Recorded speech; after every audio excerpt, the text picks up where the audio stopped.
By the end of today's episode, you will have learned how overlooked and underrepresented the critically endangered large-antlered muntjac is, as well as the work of some amazing people and organisations fighting for their survival. Welcome, fellow wildlife warriors, to the Conservationists Assemble, the podcast that seeks to unite with Earth's mightiest conservation heroes to raise the profile of our planet's most threatened species, putting the spotlight on the amazing work of zoos and in-situ organisations fighting for their survival and highlighting where there is room for more crucial work still needed to be done. I am your host, Captain Conservation, aka Johnny Bloxham, and I am inviting you to join me as we take the fight to our planet's biggest villain and my arch nemesis, extinction. This week's episode is all about the large-antlered muntjac, and I've teamed up with Dr. Andrew Tilker of Rewild and the Leibniz Institute for Zoo and Wildlife Research in Berlin, who has the intel required to brief us all on what it is going to take to defeat extinction. Will you join the fight?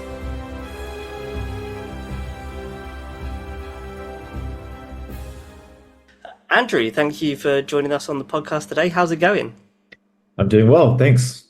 Great. Glad to hear you're doing well, and I'm super excited, as I know you are, to talk about the large-antlered muntjac. So, to get started, could you just introduce our listeners into the world of the large-antlered muntjac for us, please? Sure. So the large-antlered muntjac is a type of deer that's found only in Southeast Asia, and specifically it's found in the Annamite Mountains of Vietnam, Laos, and Cambodia. What else do we know? Obviously, in comparison to, say, for example, the muntjac that we would see here in the UK, do we know much about them in terms of how similar maybe their ecology is to that species or other species of muntjac? It's a good question. The honest answer is that we don't know so much, and there are a few reasons for that. One is that the species was only scientifically described in the mid-1990s, which is pretty remarkable when you think about it for a large mammal. It inhabits some very remote and rugged terrain on the border of Vietnam and Laos and a small part of Cambodia. So it's a difficult environment to work in. And then finally, there's the fact that it's just so rare. So there haven't been a lot of studies that have focused specifically on large-antlered muntjac. Obviously, we know it's a herbivore. We know that it occurs in wet evergreen tropical rainforest, and we know it's a solitary species. But outside of those pretty general aspects of its ecology, we know surprisingly little. So then, would you say we're in quite a unique or quite an interesting point in terms of the conversations that we're having surrounding this species, because we've pretty much started from scratch, which is something that we don't necessarily do as much these days, certainly not for mammals. Yeah, oh, absolutely. I think if you look at large mammals in Southeast Asia or even globally, there aren't a lot that rise to this level of unknownness, if you can say that.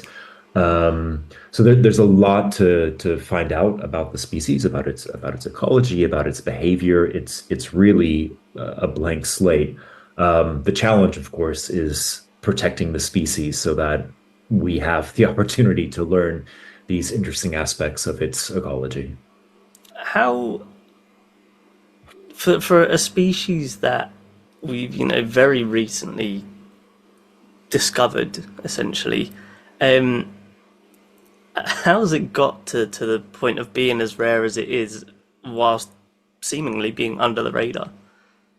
That's a really good question. So I think the best way to answer that is to talk a little bit about the threats. And so in Vietnam and Laos, Cambodia, in the Annamite Mountains, habitat loss and habitat degradation has been a substantial threat within recent decades.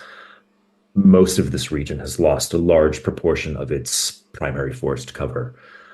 But that said, the main threat to large-antlered muntjac and any other mammal or ground-dwelling bird in the region is widespread snaring to fuel the ubiquitous illegal wildlife trade in the region.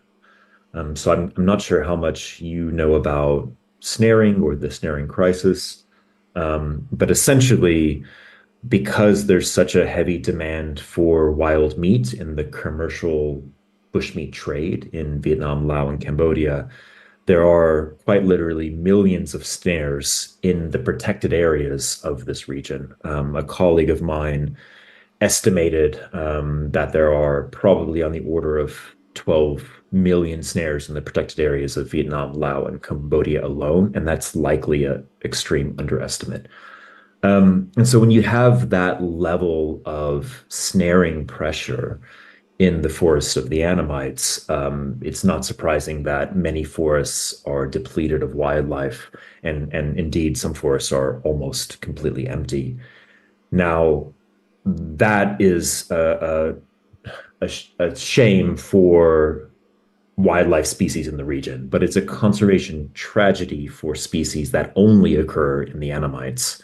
Because if those species are lost from the Annamites, they're lost globally, and that equates to global extinction. So that's the short answer to why this species is so rare, is because there's such high illegal poaching through the setting of wire snares across the region. In terms of how it's flown under the radar, that's an interesting question, and I'm not sure I have a great answer. The best I can come up with is that because it's a deer, there's a perception within the public, and I think even within some government counterparts, that it must be common because other deer species are common in the region. Deer are generally believed to be resilient to even moderate levels of hunting pressure. And so I think there's a false perception, a widespread and false perception that large-antlered muntjac is still doing okay because it's a deer and deer are around these forests. Yeah, I could certainly see, yeah, why that kind of attitude and that mindset would be adopted, and so certainly, then would you say that opens doors to a large effort of the conservation surrounding this species just being the mindset or changing that mindset that we're adopting for this species, but also I suppose then for just those species that we do deem to be safe. Absolutely. I think communication, education, outreach is really the first step to raising the profile of the large antlered muntjac and highlighting just how dire the conservation situation is for the species.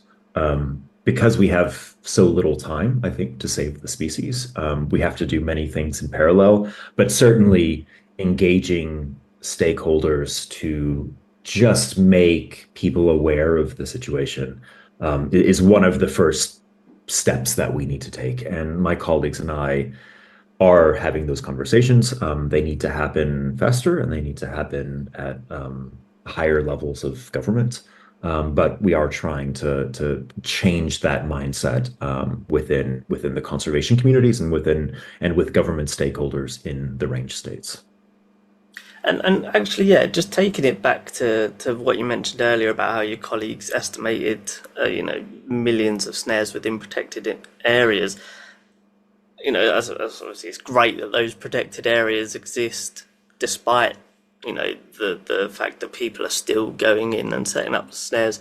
Would we then use that as a basis to say that the areas outside of their protected habitat are just even more threatened, or the kind of attitude towards snaring in those environments is even more dire?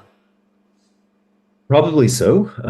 We don't have good data on hunting pressure outside of protected areas in this region, to my knowledge. But it is logical that because protected areas provide some level of protection in the region, that the situation is probably much worse outside of the protected area network than inside. Um, Fortunately or unfortunately, depending on how you look at it, large-antlered muntjac populations are so depleted that it's unlikely that there are populations or many populations outside of protected areas in the region. Um, my colleagues and I have been working on a species status assessment for the past year to gather all available information about the species and where it occurs, where it doesn't occur. And we think there are probably four or five, maybe six true populations of the species left, and they're all within protected areas. So there could be a few animals outside of protected areas and outside of these populations, but we think it's probably unlikely. So our best bet at protecting the species in the wild is to strengthen protected area management in within those areas that hold the last strongholds for the species.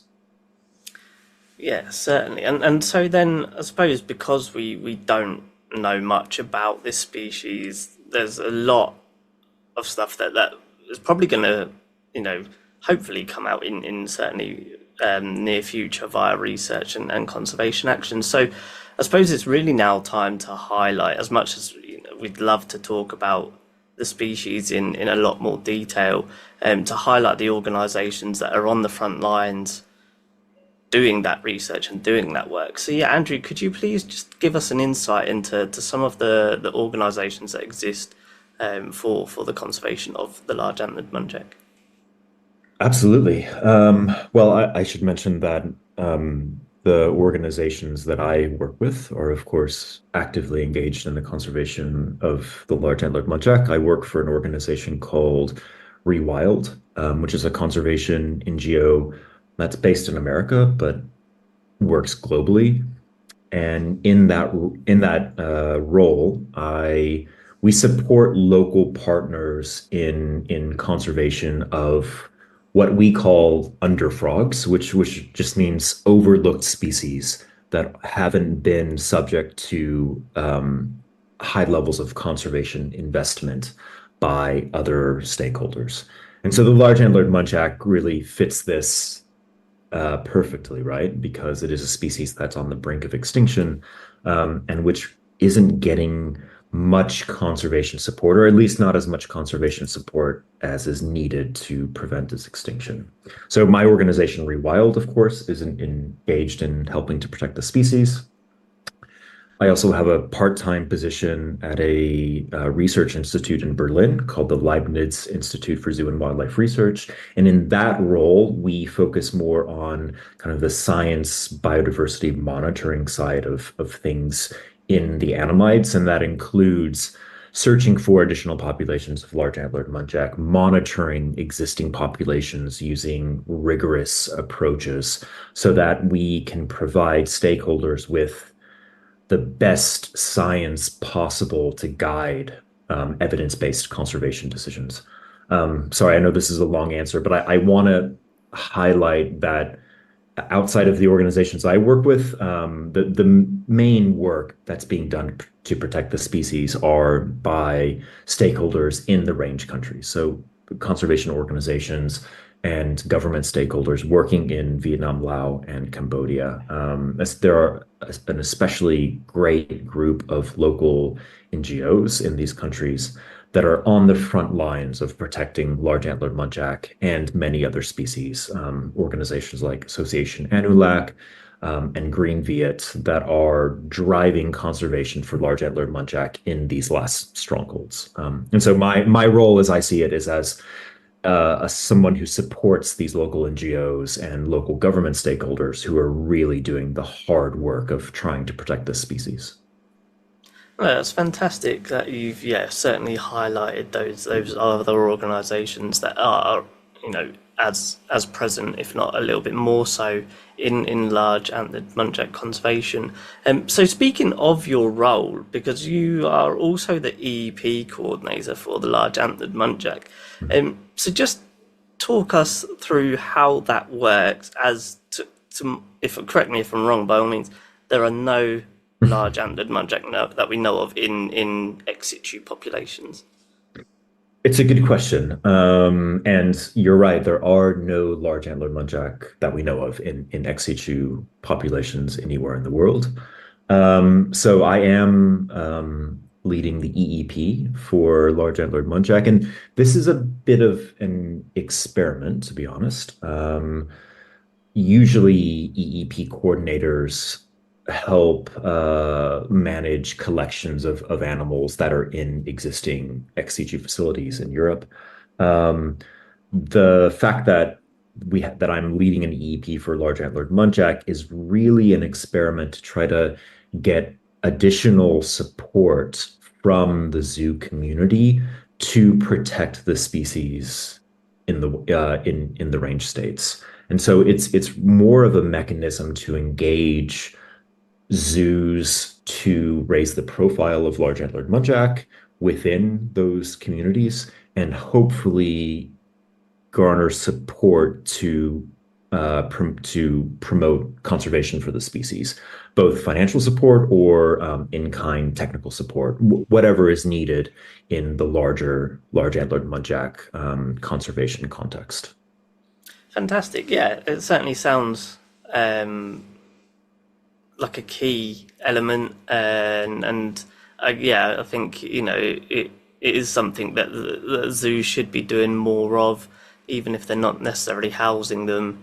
Is yeah, trying to help raise the profile and that awareness of those species. So yeah, I look forward to seeing how that unfolds, and yeah, I think it's great that kind of that experiment is happening, and hopefully would help lead way to maybe other species again. You've mentioned some of the government organisations that are kind of there to aid the support. What kind of support is that, or what kind of form is that aid coming in at the moment? So the government stakeholders, well, many forms to be honest. We engage with government stakeholders primarily in kind of two areas around large-antlered muntjac. The first is strengthening protected area management so that the remaining populations of large-antlered muntjac in the wild in Vietnam, Laos, and Cambodia are as secure as possible. So obviously there is this Southeast Asian snaring crisis across Southeast Asia, not just the Annamites. And addressing that crisis is going to be key to protecting these populations in the wild and many other species that live in this region as well. The other area where we're increasingly engaging with government counterparts is around the need to establish an ex situ conservation breeding population for large-antlered muntjac. And indeed, in my personal view, this is among the most urgent conservation tasks to try to save the species from extinction. Um, Decreasing threats and protecting the species in the wild is going to be extremely difficult and likely will take a long time to achieve. And there is a concern among conservationists, and I count myself in this as well, that we might not have enough time left to save the species in the wild, given the scale of the threats and the complexity of the situation. And so, increasingly, there are conversations with government stakeholders about the need to establish an urgent ex situ population in one of the range states as a way to ensure that the species doesn't go extinct while we're working to reduce threats in the wild. Absolutely, and it's always nice to hear that the government aid is there, because it makes you kind of, certainly from us, in a very detached or very kind of distant perspective, Mhm. makes you feel like that they're proud that these species exist. And again, certainly ones that aren't necessarily classified as an iconic species. So it must be incredibly rewarding and motivating to just be having those conversations with government Mhm. stakeholders, like you say. Mhm. Yeah. So going forward, obviously you've mentioned kind of the funding and the awareness. What more do you think conservation organisations, be that in situ or ex situ, can do while they're waiting to kind of see what advances are happening? Oh, it's a really good question. Um, I mean, the straightforward, maybe boring answer is that we need more financial support, we need more technical support, and we need more awareness, both in the range states and in the world more generally, about the critical situation of the species. Despite the fact that there are a handful of great organizations and people in NGOs and in government championing the conservation of large-antlered muntjac, it's not enough to move things along as quickly as we need. And so the simple answer is that we need all hands on deck to raise the profile of the species, have greater awareness about its conservation situation. And then we need the resources and the political support and the technical support needed to implement the conservation actions that we need to save the species. And so it's a bit of a all hands on deck type situation. Yeah, certainly sounds like it. But yeah, I think, once I think good zoos hopefully get a sniff of it, it shouldn't take long, hopefully, before that awareness starts getting raised, and hopefully that support will then continue to snowball and drive forward. Mhm. So, Andrew, yeah, you've given us a fantastic insight into the world of the large and the muntjac and the organisations that are fighting hard to try and save them, with the highlight of their future actions. So now we just want to uncover your origin story and perhaps inspire origin stories of our listeners. So just walk us through your background and how you got to where you are today. Good question. I grew up in America, in Texas. As you can probably tell, I don't have a very German accent. And I've always been interested in tropical ecology. But once I started actually volunteering and spending more time in the tropics, I realized very quickly that I didn't want to become a scientist studying what was happening in the tropics because there has been so much environmental degradation and biodiversity loss. And so I decided at a fairly early age in my career that I wanted to work in conservation because I wanted to do something about the situation that I saw around me. And that sent me on a path towards working in conservation in the tropics in general. I've also always been drawn to very rare mammals, and especially very rare mammals that are overlooked or which for which very little is known. There is an element of, excitement in working on a species or in an ecosystem that for which very little is known, to be the first or among the first to learn the secrets of some of these species. And so that pulled me in the direction of working in areas that have had relatively little exploration or conservation engagement, and on species that were flying under the radar or for which very little was known. And through a series of events, I somehow landed in Vietnam about 12 years ago, and discovered that here was an entire world of very rare species, very rare mammal species, many of which that were on the brink of extinction, that not many people knew, had much information about, and which badly needed conservation actions and conservation champions. And so when I landed in Vietnam, I found a place that I felt that, well, hopefully I felt that I could um, do some conservation good, and which was also an exciting place to work because there was so much to do and so much was unknown. And so that's how I stumbled into working in Vietnam, and more specifically on large-antlered muntjac. I did my master's degree and my doctorate degree in Vietnam and Laos on rare Annamite mammal species and their conservation. And since then, I suppose I haven't looked back.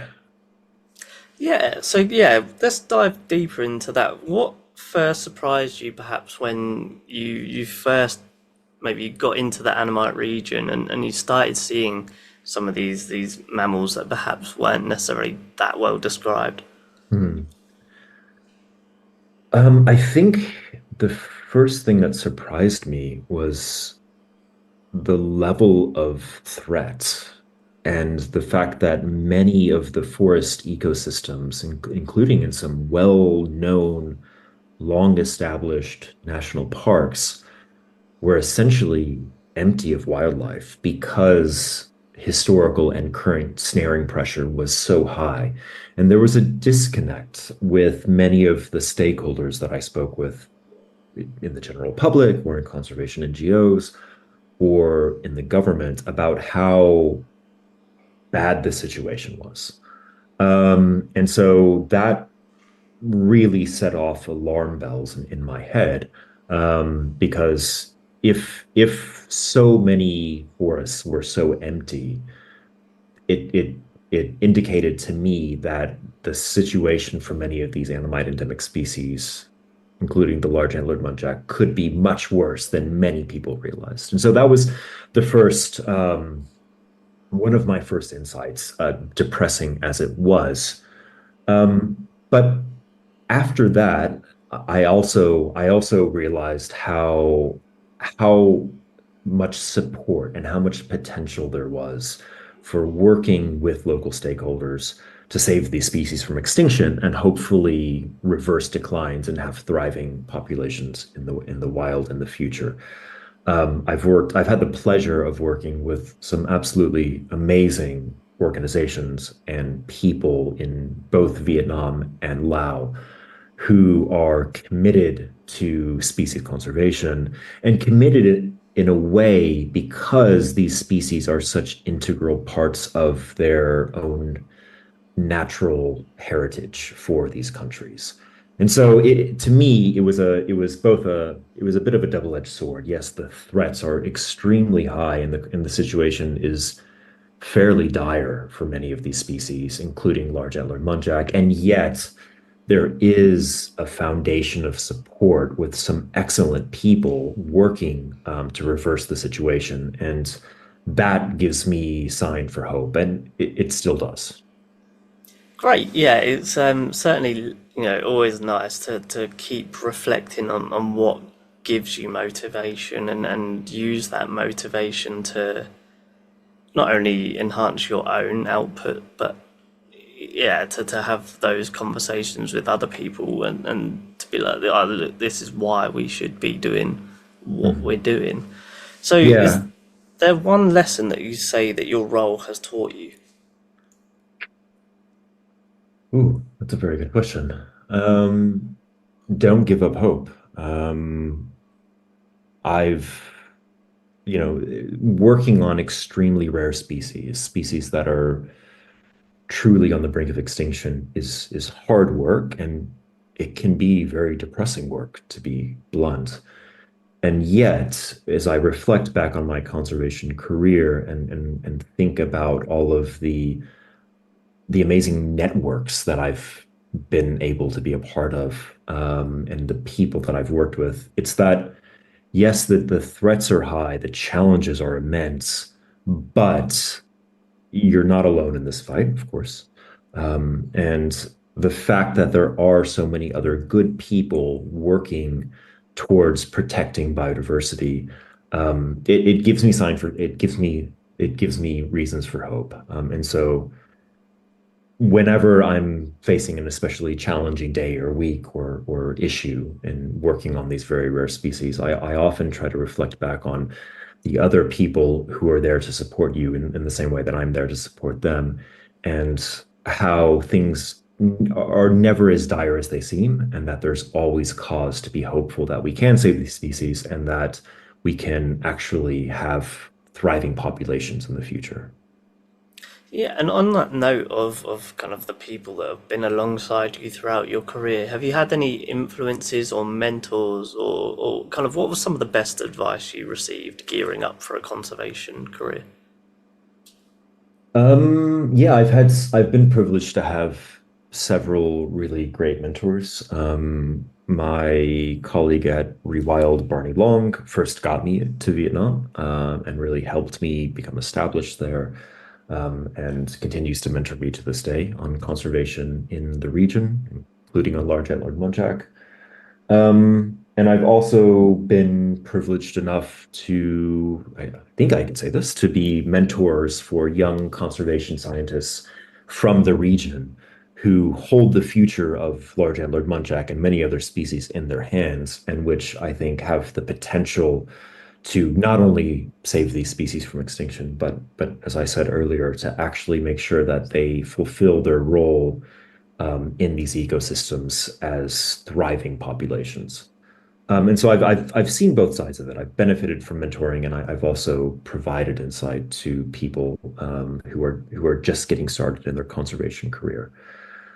I think the best advice that I've gotten, or the best one of the key lessons learned from my conservation career, is that individual people don't save species, or they rarely save species. There are some amazing examples of people who have made incredible contributions to species conservation. But I think overall that the true power to save species from extinction lies in partnerships.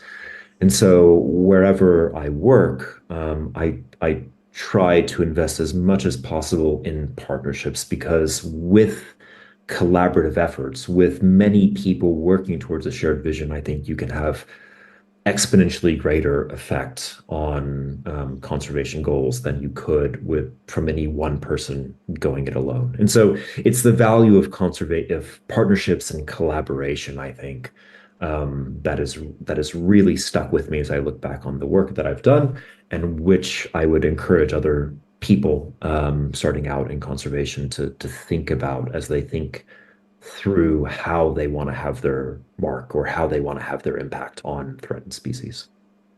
Absolutely. And looking forward then, because it's always nice to reflect back, but looking forward, what else would you like to achieve in your career? Oh, so much. It's a it's a hard question to answer. Um, I think when you're working in conservation, there are very few milestones that mark the close of a project or a species saved. I think conservation, especially when working with critically endangered species, it's a long-term game, and so it's hard for me to think of any kind of definite milestones that I think I could achieve and move on to the next species or ecosystem. But if I didn't have to think about that, I would say that for the Annamites, establishing ex situ conservation breeding populations for some of the very threatened species like large-antlered muntjac, but also including Annamite striped rabbit, and another small ungulate called the silverback chevrotain, establishing those ex situ populations so that there are insurance populations would be a major achievement. Certainly not something I would do alone, but would be done with the excellent network of partners that I'm privileged to work with. So that would be amazing. I think if I reflect back on the work that I've enjoyed the most and that I think has had the most impact, it would be mentoring young up and coming conservationists working in the region. And so I would also like to have much more spend much more of my time and energy mentoring and encouraging people from these countries to get into conservation professionally, because I also think that's where we're going to have the greatest impact long term on threatened species and threatened ecosystems. So doing much more mentoring would also be something that I want to do more in the future. That sounds awesome. So, what a great origin story you've had, Andrew. To close out our conversation today, we're just going to have some quick fire questions to finish up on. Are you ready? Sure. Great. So, you've obviously had the opportunity to see some amazing wildlife in Vietnam, and I'm sure probably back home in America as well. But are there any dream species that you'd love to work with or to see in the wild? Whoa, good question. I mean, obviously, I would love to see large-antlered muntjac in the wild. That would be pretty high on the list. I was involved in work to document the Attenborough's echidna, long-beaked echidna, on in the Indonesian side of Papua, and we got the animal on camera trap. I would love to see one in the wild, and I would also like to study the species more in the future. That'd be cool. Yeah, fair play. Absolutely. How about places that you'd love to visit? Are there any specific countries or regions that you'd love to pay visit to? Mm.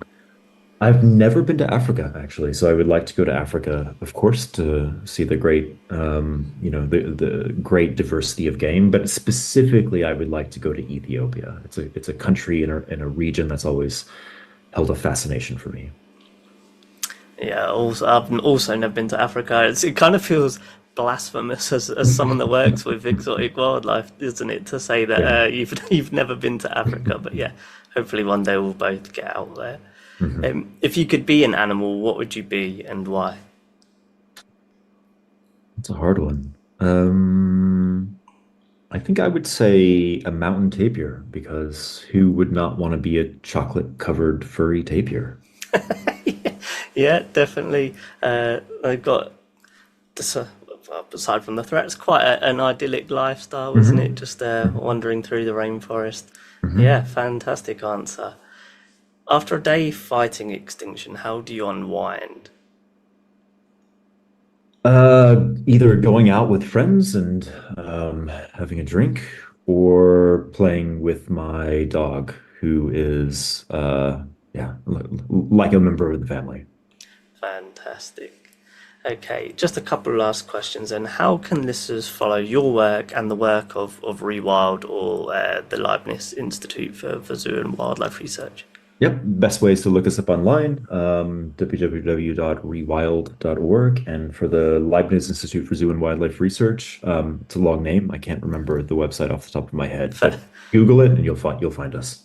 Yeah, I will say to listeners, I will also link to both those organisations in the show notes as well. So last one then, do you have any last messages for our listeners or any key takeaways from today's episode? The fighting for the protection of very rare species is challenging and it's hard and sometimes it can even be depressing, and yet I think it's among the most rewarding struggles that someone who's interested in biodiversity can engage in. So if you're interested in having a career in conservation and working on very rare species that need champions, that need voices, dive into it because we need all the help we can get. And if you want guidance or mentorship or support, reach out to those people in the field who are working in this area, and reach out to me if I can help. Fantastic point to finish up on there. So, Andrew, thank you so much for your time and gracing the podcast with your presence and knowledge on just trying to raise the profile of such a overlooked species. And certainly we wish you all the support going forward with your work in the Annamites and hopefully there's potential for future conversations when that work is starting to pick up. So yeah, we'll be keeping a close eye on all of the work surrounding the large-antlered muntjac. Thank you so much for having me. And as always, a huge shout out to you, the Conservationists Assemble community, for joining the mission briefing on the large-antlered muntjac. If you enjoyed this volume of the podcast and wish to join the fight, please follow the podcast and share with your family and friends to help stack the odds in conservation's favour. And don't forget, there are plenty of ways that you can get involved with the podcast, be that suggesting species, guests or organisations that you would love to hear episodes on, or even if it's just sending your photos, videos or stories of your favourite species or trips to zoos or seeing animals in the wild. You can send your suggestions on Instagram or email the podcast HQ on conservationistassemble@outlook.com. That email address is in the show notes alongside the website for Rewild and the website for the Leibniz Institute for Zoo and Wildlife Research. Do check out those organisations as well. Until next time, Captain Conservation signing off, over and out.